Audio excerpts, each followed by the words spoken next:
Hey guys, I'm Brittany Hughes. You're watching MRC TV, and this is your reality check.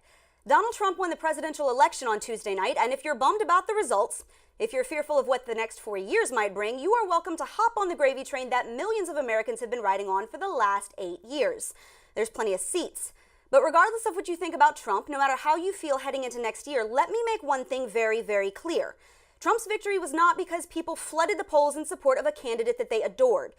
Tuesday night was a bold, clear repudiation of the last 8 years of solid crap, plain and simple. But of course, that hasn't stopped every liberal pundit and analyst from blaming Trump's victory on Americans' supposed hatred of black people and women for the past 36 hours straight. Over at CNN, a very terrified Van Jones blamed the whole thing on a racist white lash against a black president. This was a white lash. This was a white lash against a changing country. It was a white lash against a black president in part. And that's the part where the pain comes. Andrea Mitchell complained about how sexist voters didn't help Clinton break the proverbial glass ceiling. Late yesterday, her team was still optimistic that they would prevail.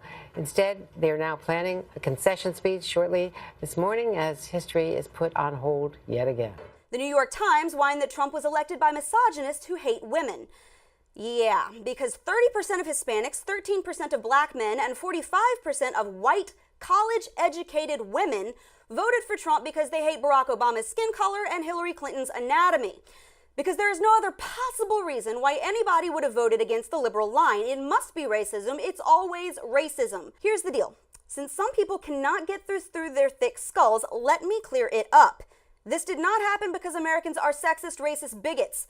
Just maybe they were ticked off because nearly 2 million illegal aliens, not law-abiding immigrants, illegal aliens, came into this country unlawfully in the past 5 years alone. Maybe it's because a criminal alien can shoot an American citizen dead in broad daylight because of a sanctuary city policy that protected him over her, and our president doesn't seem to think that this is a problem.